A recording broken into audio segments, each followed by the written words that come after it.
Hey guys, Libras, welcome back. So, this reading is all going to be about the divine masculine and the divine feminine, but truly speaking from a place of divine. Now, please don't assume that this is necessarily the person you're dealing with. This could be someone that you haven't even met yet. And I really do want to focus on the divine. So, I did a pre shuffle because I am working with the gods and the goddesses and the titans and all of this. So for the divine feminine, we're going to just jump right on in, okay?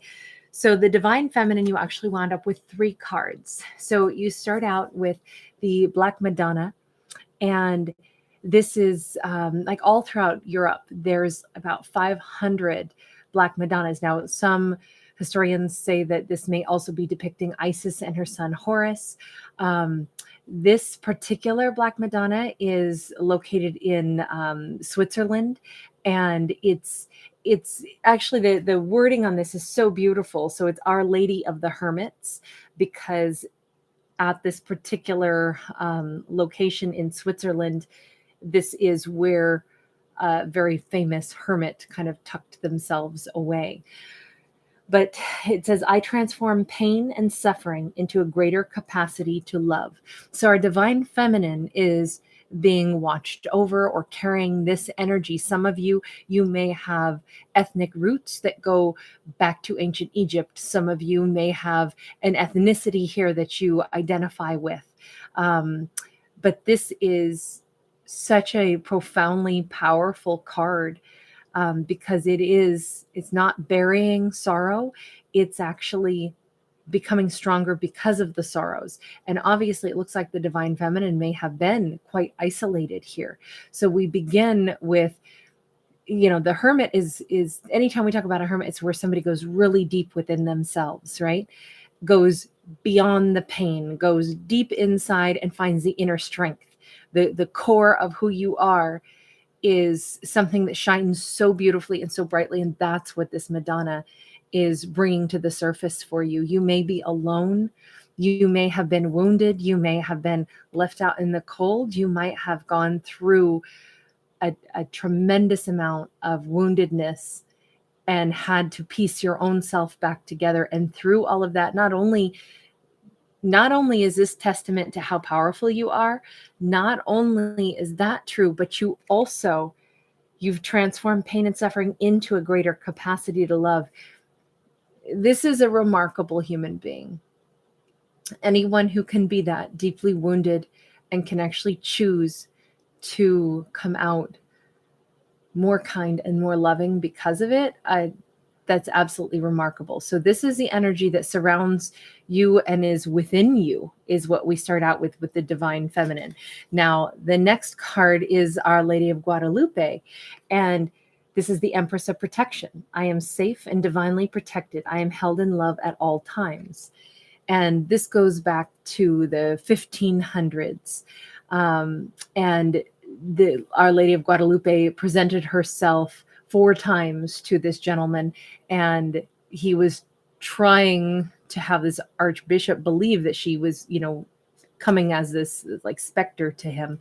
And he asked Guadalupe, give me something tangible that I can use to show to the archbishop so that he'll believe me.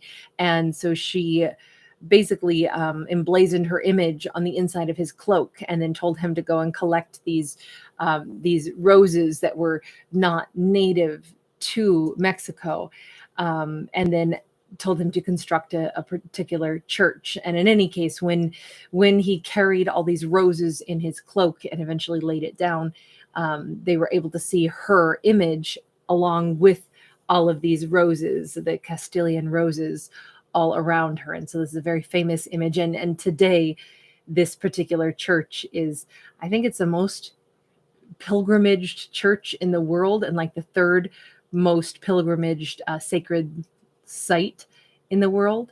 So we have really powerful energy surrounding the divine feminine right now. This is, if you're going to have anyone watching over you and pulling that energy that is within you up to the surface, I can't think of anything more beautiful or more resilient. And perhaps in this being isolated, being wounded, overcoming it, becoming a more loving individual, and then turning toward like the divine protection and believing in that, and believing in miracles, and believing that you are, if you were isolated, if you were left out in the cold, it is only because you were being protected.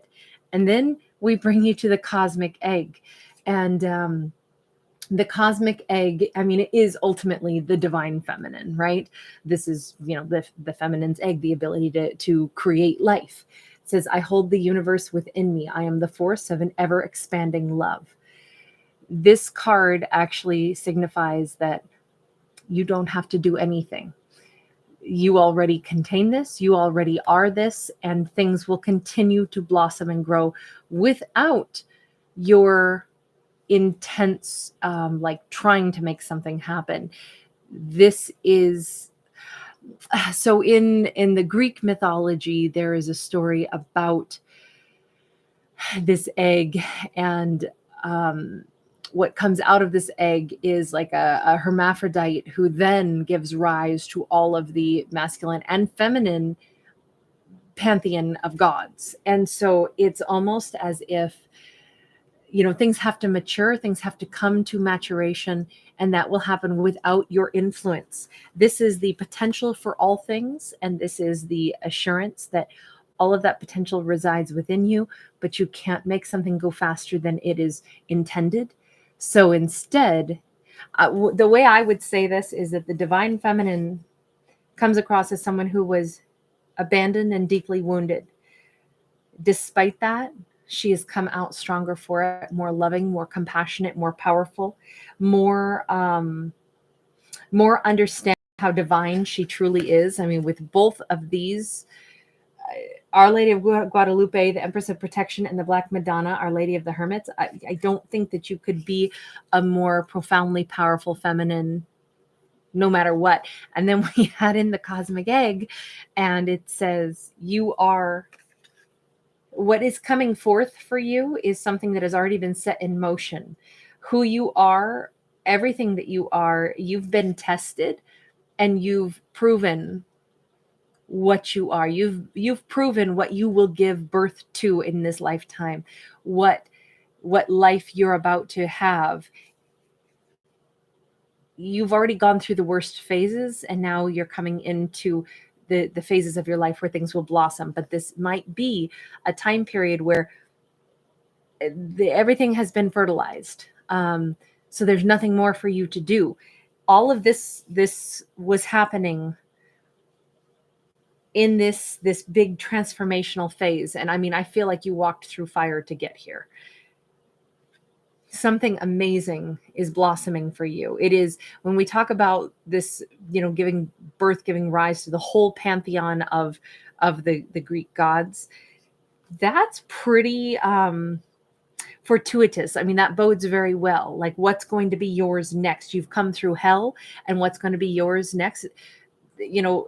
Basically heaven, right? Whatever you've dreamed of is what is coming into fruition. And there's nothing that you have to rush out and do to make it happen. Okay, so let's turn our attention now to the divine masculine. So the divine masculine had only one card that came out, which was Helios. So in the in the Greek mythology, Helios is basically the god of the sun. And so every day he rides across the sky pulled by 4 of his horses. And this is all about cycles. So the divine masculine, this can be looked at in 2 ways. So on one hand, he can be the hero that is riding across the sky, back and forth, doing this thing. So for some of you, maybe a divine masculine has like even, I'm going to say, repetitious job, or maybe they're actually in transportation of some sort, but they do something. Heck, they could be in the sky. They could be airline pilots. It could be any of those things, literally going across the sky. Or it just references somebody who does a lot of back and forth movement. But in this case, they ride kind of up above everyone. So there could be a little bit of a chip on their shoulder. Now, Helios, though, is a bit of a hero. In another Greek Greek myth, Hercules gets angry because he's, sweating and he's hot and fatigued, performing his tasks. And so in a little rash of anger, he like shoots an arrow up at Helios out of frustration. And then like immediately goes, "Oh my God, what have I done? I'm so sorry. I'm so sorry." And Helios actually takes mercy on him. He's not mad at him for that. But there is definitely like a hierarchy. So I could say that this comes with maybe a masculine energy who A, wants to be seen as a bit of a hero, B, has perhaps like a structure to their life and a way that they do things and a way that they behave. Now, the problem with this is that in itself can be a cycle that can be unhealthy, and we don't know it. We don't know how to get out of it. So the shadowy side of this is sometimes we don't realize that we're trapped in a loop. We're trapped in a cycle. We don't know how to change that. We think, but this is what I do. This is what I have to do. I don't see a way out. I don't know how I'm supposed to change. And if you couple that with the idea that this is what my task is, this is what my function is, it could double down and make it that much more difficult to invoke change. Yet, that's precisely what we have to do. Anytime we're in a cycle, we have to ask, have we outgrown it? Or is a cycle now inhibiting our growth? So the divine masculine can be a combination of like stable in some cases, right? Because we expect the sun to rise and we expect it to move in a certain way across the sky, and it does every single day for us. But if the masculine says, it almost becomes self-important and says, well, this is what I do, this is how I do it, this is how it's going to be, and they leave no room for breaking away from a consistent behavior or pattern, that could produce a really big issue. So that's the shadow side of Helios. So this is in order to like invoke some kind of assistance, it's like you stand outside and you raise your hands, your palms up to the sun, and you literally like acknowledge with honor, you acknowledge the movement of the sun and the warmth of it and how wonderful it is, but you also ask for guidance in like breaking free of any patterns, using the sun's power to shine light on the things that perhaps we need to change. So can the masculine do that? I don't know. If their behavior is what produced something here for a feminine to feel isolated or alone. Now, this may not be, I'm talking divine masculine and feminines. I'm not talking about a situation where somebody intentionally hurt somebody or, wouldn't. To me, if we use the word divine, it should be talking about the best versions of ourselves, the highest version of ourselves. So I'm not suggesting that these two have already interacted. This may be the two that are the perfect halves for one another. Someone who does come across as stable, reliable, someone who is honorable, someone who maybe has, if you have control over the sun and you make that sun, move, you may have a very important job and you take your job serious and you take your life serious. That could be the kind of hero that the divine feminine wants to have. But as with everything, we do have that flip side where this could have a shadow aspect as well. So I want to pull just a couple more cards for each of these, and most importantly, something for the two of them as far as like their interaction. So this reading is not really to define, have you interacted with this masculine before or not? It's more, this is a reading, all my readings are only stories, right? I'm not a psychic. I'm not a fortune teller. I don't predict your future. I don't tell you anything that you need to do. I don't give you life advice. Instead, these are only stories, but all art is intended for inspiration and new food for thought. So we have the Death in the reverse, we have the Justice card in the reverse, and we have the Three of Wands in the upright for the divine masculine. Okay, so divine masculine has they want to look toward their future, but I don't know that they have any intention of changing anything. With that death card in the reverse, it appears right now that what they're doing is what they want to continue to do. That feels right to them, that feels like where they're content to be, and what they see stretching out in front of them, their future, does not look any different than their present. So they may feel like they found the place where they're comfortable. And if that is who the divine masculine is, it may very well be a take it or leave it situation. So if this is someone that this feminine is going to interact with, it may well be that it's like, sometimes we listen to movies and books and things where people change, and this would say someone has no intention of changing. Where they are is where they want to continue to be. The tasks that they perform, they feel powerful in what they're doing. That's what this looks like to me. With the death card in the reverse, I'm not changing. So in my readings, and only in my readings, if the justice card shows up in the reverse, this is where things that have been wrong are made right. This person is more buckled down and more consistent in their life now than they ever have been. They feel like what they're doing is correct, and they feel like this is the future they see for themselves. What does that mean? What does that mean? So Libra and Scorpio that we're dealing with here, possibly, and maybe a fire sign. What does that mean? Two of Cups. Well, this is actually a situation where this divine masculine is ripe and ready to be the other half of a twin flame connection. This is not someone who is looking at doing any more growth. This is somebody who's already gone through their cycles then. So like I said, there is a shadow side here, but it doesn't have to be. This could just as easily be, the best version that somebody is, where they are serious about themselves. They're serious about what they do. They know what their function is, and they feel proud, and they are a hero. This person is, in this storyline, this is a divine masculine that is ready to be the other half of a twin flame connection, and not waver from that, and not feel like I want this to end, or I'm going to want something change, or maybe I'm not sure.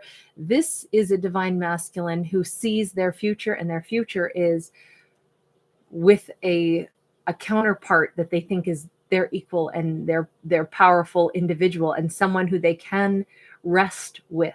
They're someone who, where they're feeling fatigued, they can accept the loving, tender care of their divine feminine. Now, bear in mind, this could be two men I'm talking about. This could be two women. When I talk about divine masculine and feminine energies, we're only talking about complementary energies. It does not talk about gender. Okay, so please do bear that in mind.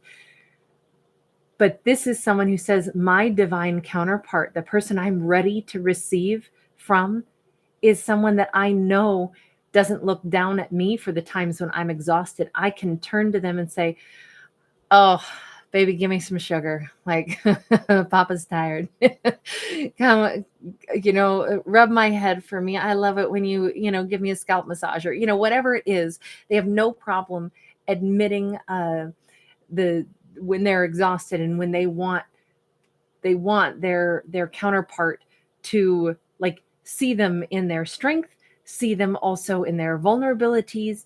It's that sweet, gentle, like, they don't have to fight the partner that they love.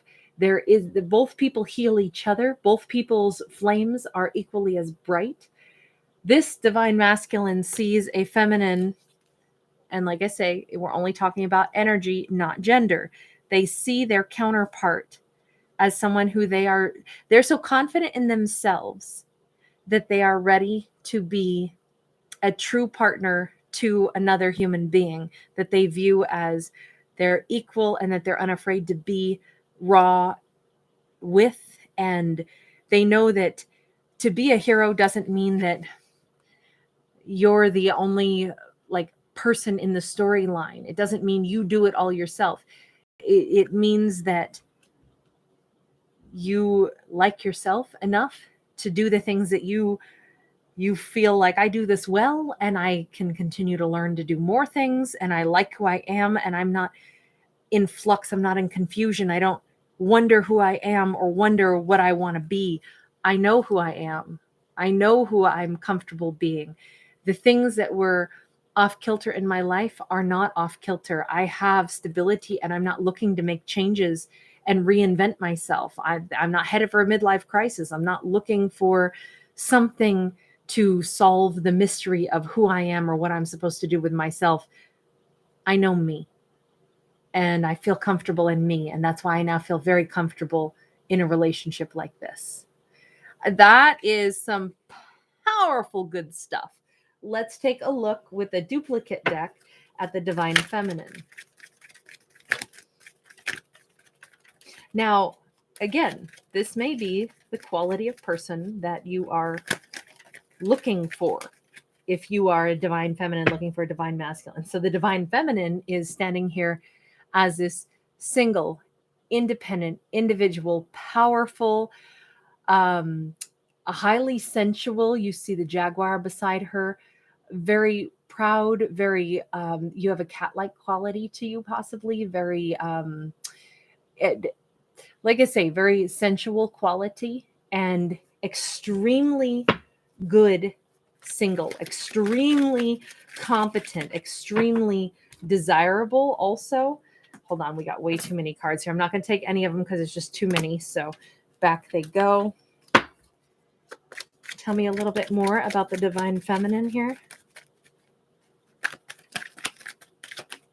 Hold on, we're about to lose half the deck again. Divine Feminine, Three of Wands also. So guess what? Like I said, I'm using duplicate decks. So one is gold, one is black on the outside edges. The Divine Feminine is also ready to look toward her future. The only difference is she's not chasing anything. Divine Feminine, now lifting a finger. Remember, because that Divine Egg said so.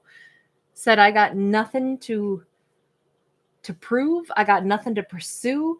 I am the great attractor. I am excellent on my own. I am magnificent. I am a feline goddess. I am many things. Ooh, and powerful is probably the most prominent. What do we get? We got the Five of Wands that landed on the floor and in the reverse. She's not troubled by anything. The Divine Feminine is one cool cat. Let me tell you, as certain as the Divine Masculine is about who they are, the Divine Feminine is unconcerned with whether or not a Divine Masculine is showing up, whether or not someone's going to pursue her, whether or not she's enough. She knows she's enough. She doesn't overthink things. She doesn't question herself. She doesn't evaluate and over-evaluate. Am I good enough? What will someone think of me? Can I, be chosen? Blah, blah, blah. Are you kidding me? No way. Not even a single thought. Her future, she's not worried about either, because she, again, trusts that the future is unfolding for her because she's laid seeds for what she wants. She trusts that the universe is going to deliver exactly what she asked for, because it already has. She's come out of the difficulties she's known. She's become very successful. She's accomplished. She's skilled. She has her own sense of self. So her future is like, what do you mean? My future is going to be amazing. Will I just be single in my future? Could be. Doesn't matter. My future is going to be amazing. I'm unconcerned. I don't have to question myself and my potential success. I already know that I have success. So let me look at the energy between these two now. This has been a very unique reading. I was super excited to do this one. I also have another batch of unique readings I'll be doing for the winter solstice on the 21st. So check that out. And please know, you guys, I'll be doing a huge giveaway. I'm giving away 21 items for the 21st. To me, the winter solstice is this beautiful time where we are moving into the light. It's going to be our basically our darkest day, right? Because it's our longest night, our shortest day. And then after that, our days start to get longer. And so anyway, that's how I'm looking at it. So we have the world and we have the page of air. You know what's crazy? I did a bonus reading today, so on the 18th, and you may want to watch that because these two cards came up in that as well. And I think that's pretty crazy because it's a well shuffled deck. And in all honesty, that was a beautiful reading as well. Not too far from what we have here. This one is more specific. This one has more details, but not that different.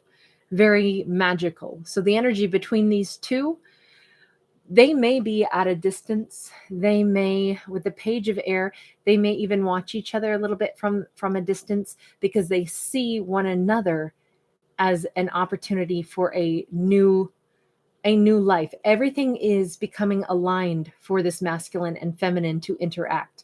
Here's Helios, there's the sun right here. And look at all of the planets are in alignment, right? Here's Earth. We've got this incredible, perfect time frame for these two to come together, and it's divinely guided. You see the feathers here, but this page of air, this is like the page of swords. So it is about really learning each other, observing one another. I would even say seeing how well we fit together, seeing how complementary we are. I feel like the divine masculine is able to look at the divine feminine and say, wow, that's someone who knows their worth. That's someone who, because they see your self-assured and still loving and strong, but not chasing anyone kind of attitude, I feel like this person, this masculine, is able to say, oh my gosh, that's my partner. You are loving, you are tender, you are kind, but you also are my equal. This is so aligned. This is so perfect. This could be two people that live in different places. You could be from different cultures. You could be from far away. That may be why we see even this with the distance, learning about each other in like non-traditional ways. It may also be that the two of you sense each other from a great distance apart. You feel each other before you ever meet. You know that there's someone out there that fits that bill for you, but you also trust that gravitationally speaking, when everything is in perfect alignment, will be when you meet this person. You'll be ready. I feel like the divine masculine is already ready. Meanwhile, the divine feminine is like single and all of her sad energy has been cleared out. I feel like she is completely refreshed from any of that past wounding. Because like I said, it looked like she had been through hell. That's what it looked like to me. It looked like she had been through hell. And it looks like this divine masculine may at points in his life have gone through cycles where he got stuck and he had to work on himself, but he's done all that. He's confident in who he is. And he's ready to be the other half of a connection like this. And this is both of them having a brand new fresh start with a person that, honestly, I mean, the World card is a new beginning. It's Capricorn energy, but it's about like really getting to know each other, not with preconceived expectations of what they're supposed to be or worries. There's no worries. There's no fears in this. That is what I would say is this reading is completely fearless. The divine feminine couldn't care less whether or not someone is coming in because she trusts in the universe. And most importantly, she knows she's solid. She's good no matter what happens. The divine masculine is unafraid because they know who they are. They're not struggling to understand themselves. Now, when we have two people that fearless, neither one is walking in guarded. Neither one is walking in with expectations. Neither one is walking in with this continual need to put on a persona or meet each other and pretend to be something that we're not entirely, or hope that, our facade doesn't fall off. This is so like honest is what it feels like. So we are now getting to know each other. But yes, this could be two people who first learn something about each other at a distance. It could be unexpected. It could be that without realizing it, you connect with someone. I mean, with the world card, one or the other of you or both of you could be semi-famous in your own sphere of influence, whatever that means. You might admire them and they admire you from afar, but you're both public figures in some capacity, or one or the other of you. This could be learning something about another person first, learning something about who they are and liking that part of them. And so you have more knowledge about each other perhaps when you begin, or you get to know each other at a unique pace. Whatever this is, it's a whole new beginning because each of you approaches it differently than you've ever approached another relationship. There's no fears involved here. That is, I don't even know what to call this reading because it is probably the best reading I've ever had. So, and that's, I don't even know how many thousands and thousands and thousands of reads I've done. So anyway, I'm going to leave this here because it got long, but I'm excited to do this batch of reads for each zodiac. So they will all be done by late tomorrow night. So this weekend they'll all be done. So take care, you guys. Bye.